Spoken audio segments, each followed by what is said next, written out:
Hi, it's Anne. Thanks for stopping by. Oh my gosh, I am in such a mess here. I am in such a mess, but I've been having so much fun, and I've been really excited to share today's project with you. I am going to be participating in the Game of Shrooms. Yes, you heard that right. The Game of Shrooms. If you have not heard of this, and I had not until just a few months ago, it is a worldwide art scavenger hunt. And it was started by a guy named Michael something in, I think it was in 2019. And he started this project where he rallied creators, and it grew to be a global thing, to hide pieces of mushroom themed art in public places, just wherever they lived in the world. And of course, with the internet, it grew very quickly. And in the years that followed, those were pandemic years, and it became this really great way for people to connect with other people, get outside, have some fun, put their creations out somewhere where somebody else could safely and independently find it, and just bring a little delight out into the world. And I heard about it from my daughter, who's besides being a midwife, she's a ceramic artist. She's going to be participating. I thought this would be fun.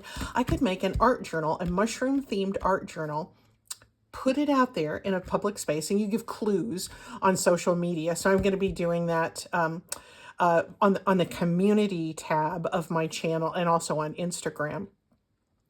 And I have planned where I'm going to be hiding it, but I'm not going to be giving those clues until June the 8th, which is the day of Game of Shrooms. If you Google Game of Shrooms, which I hope you do. I mean, pause this video and go Google Game of Shrooms if you like, because I really want you to know about it. You can put in your zip code, and there might very well be some artist hiding something in your neighborhood that you can go out, and if you find it, it's yours. And it's just really fun. Anyway, so we're going to be putting the final touches, well, almost final touches, on my mushroom themed journal that I'm going to be hiding on the 8th of June.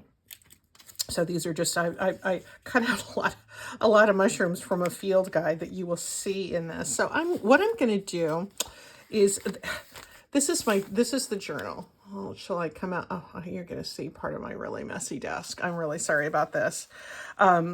But this is just a plain Amazon packing paper journal, like I love to make, or packaging, Amazon envelope journal. And I've really been practicing with watercolor, because it turns out that mushrooms are super fun to paint in watercolor. And I've been practicing a lot, as you're going to see when we go through this. I just mounted this little piece on a book page, and then on a piece of corrugated cardboard that I flattened down and smeared some gesso on. That's a very usual technique for me. I'm going to be putting this on at the end of this video, because I want to put it under something heavy so it can really set. But I do, so this is going to be mostly show and tell, because I want you to see this journal that I'm going to be hiding. But I also have a fun technique that I want to show you for making whimsical mushrooms. Yes, more whimsy coming our way. It's a real easy technique. You're going to see it in this journal, and I'm going to stop going through the journal and show you how to make this this whimsical mushroom. I have all different styles of mushrooms in this. So anyway, how do you like this? That turned out kind of cute, didn't it? It's primitive, but I really had fun. I've really been enjoying doing the watercolor thing lately. So oh gosh, I've got so much stuff sitting everywhere. I'm going to have a craft avalanche before I know it. All right, let's open up this guy and have a look inside.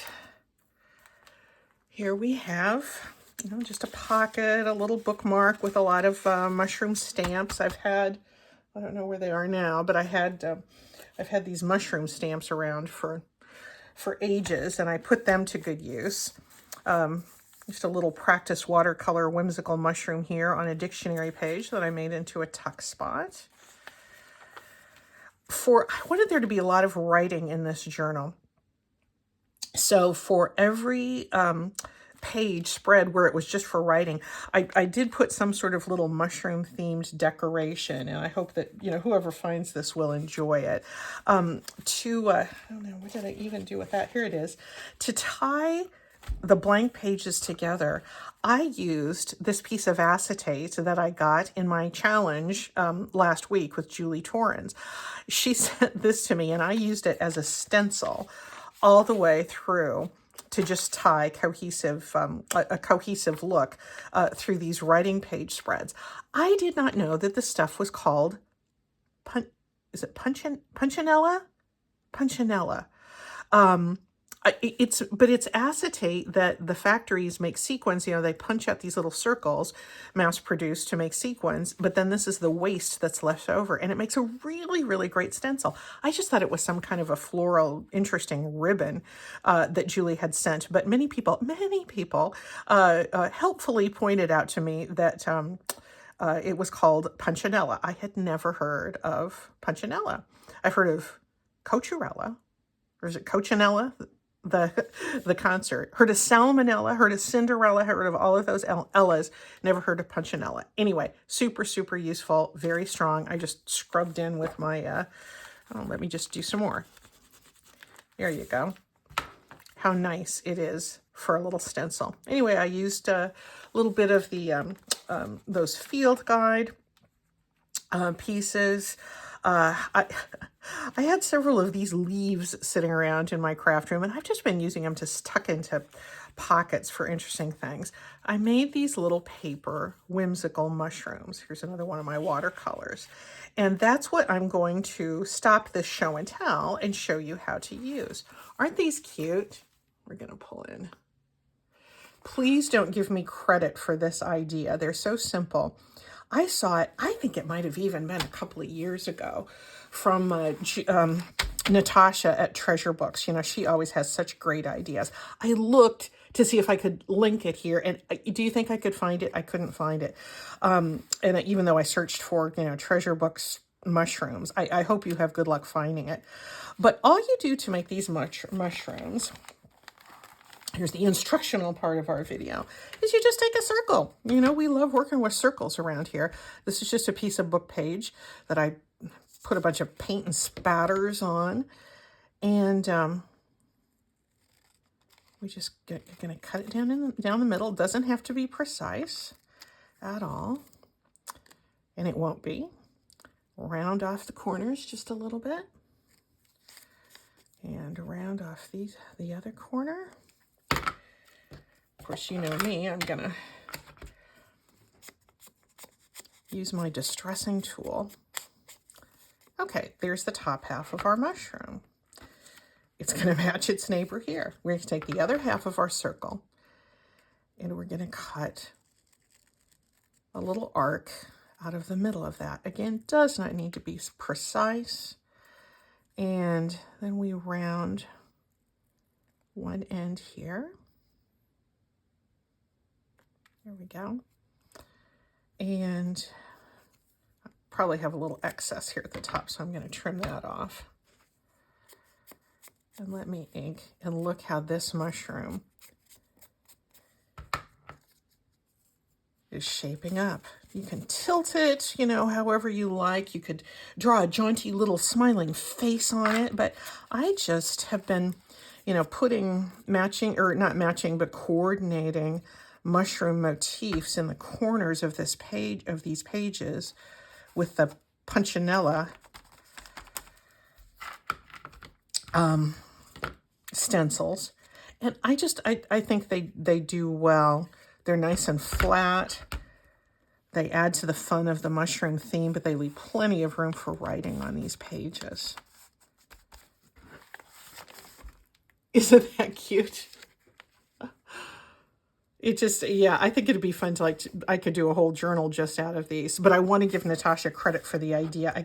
I just remembered having seen it, and I remembered her technique. I'm sorry that I couldn't find the video again to link, but maybe you'll have better luck finding it than I have, or maybe you've been making these for years. I don't know. Anyway, let's kind of keep going through here.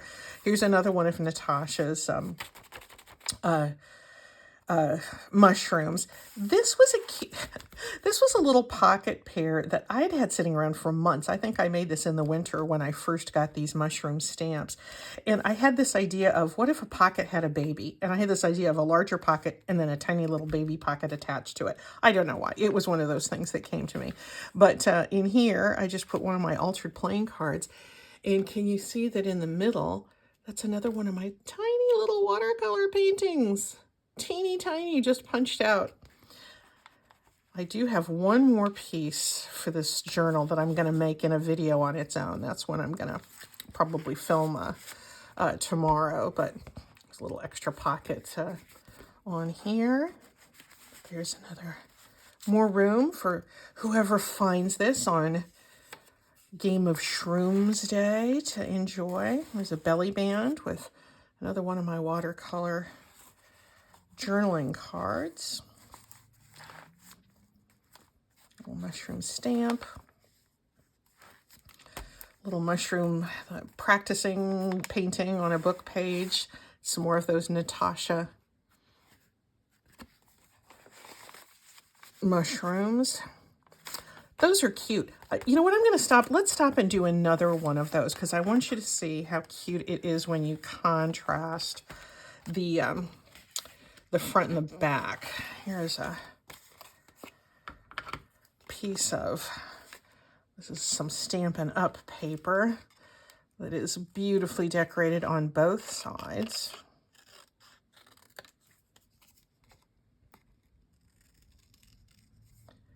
My hope is that if you are not Googling Game of Shrooms right now, you have grabbed your circle punch or drawn a circle and are making these whimsical mushrooms with me. I think I'm going to use this one for the top.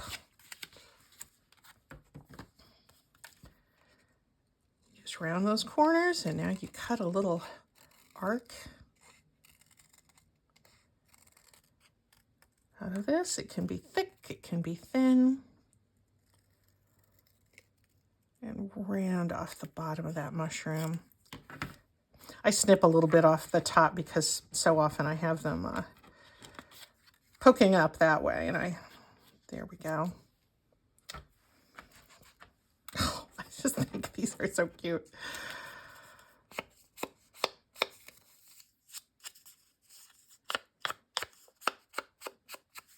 Game of Shrooms. I hope there's an artist's map on the Game of Shrooms website, and you can find out if there's anything that's going to be hidden in your neighborhood. Unless you're watching this on June the 8th, it's not there yet. I have been a little more active on Instagram lately because I'm probably going to be leaving my clues again on Instagram or the community feed, community tab of this channel, because you don't need to be seeing more videos. If you're not in Portland, Oregon, you're not going to be able to find this, and so I don't want to bother you with lots of clues. But Anne, good heavens, I was wanting to show you the other way. Well, that's okay. I got all carried away with my yakety-yakking. This is what I want to do. Fortunately, this is a forgiving process.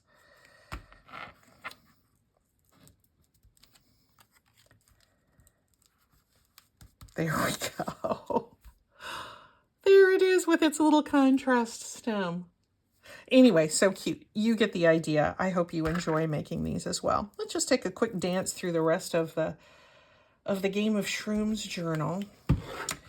And seems like I should be putting a mushroom there, shouldn't I? Shall I put the one we just made? Let's put it in there. That looks like that was a neglected corner.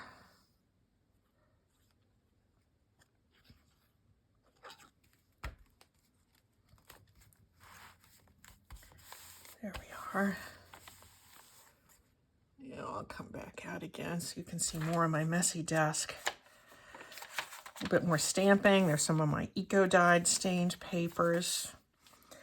Another one of our little Natasa mushrooms here. Another one of my little watercolors. And some more shrooms from the field guide. More field guide mushrooms. And more of my watercolor. This is one I had in my stash. This is definitely a Natasa inspired card. But it kind of looks like a mushroom, doesn't it? And it was in my stash, and I thought I'm just going to pop that in there. A couple of these Natasa mushrooms with stamping on them. You know, amazing. Enjoy. And more stamping with forests, more field guide snippets. Another little watercolor there. This, I love these. I'll put the link on how to make these in the description box if you like. I use these a lot in journals, and they're just fun just to hang over the edge of a pocket. This is on a belly band. But look, this is a little notebook. Look, it's a little circular notebook. You can write little things in there, and it's just circles of paper that are torn and put together with a brad. You can't write a lot in there, but you can write a few things.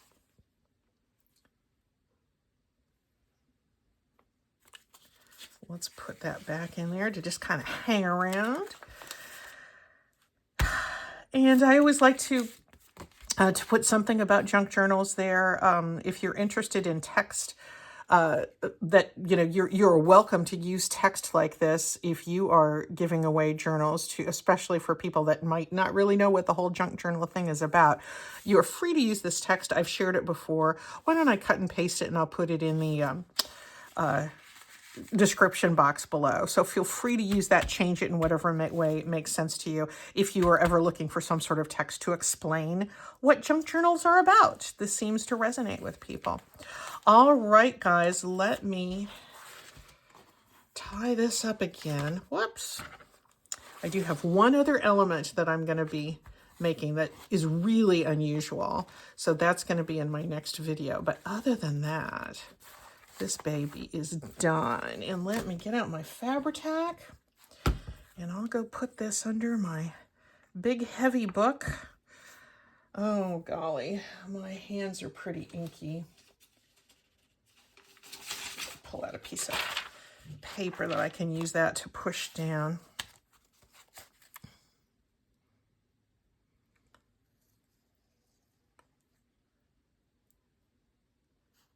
So if you don't have time to make anything for Game of Shrooms, don't worry about it. Just get in there and look and see who's giving away things, making things in your neighborhood. There's a lot of ceramic artists like my daughter that are doing things. There's stitchery, there's knitted mushrooms, there's paintings, there's all forms of art. Just celebrating the fun of fungus. And I'm really excited. I am in cahoots with someone in the neighborhood to get this hidden. Someone who thinks it's as much fun of an idea as I do. And I'm super excited to have a co-conspirator in hiding this. So we'll see. I don't know. Maybe nobody will find it. But if they, you know, if nobody finds it, I think I'll give it to my co-conspirator. But that smeared a little bit, didn't it? There, that's okay. I'll get it while it's still wet, and it'll just rub right off. Anyway, that's it for this. You will catch another glimpse of it in the next video, but it was really fun to put this together. So look up Game of Shrooms. See what you think. See you soon. Bye.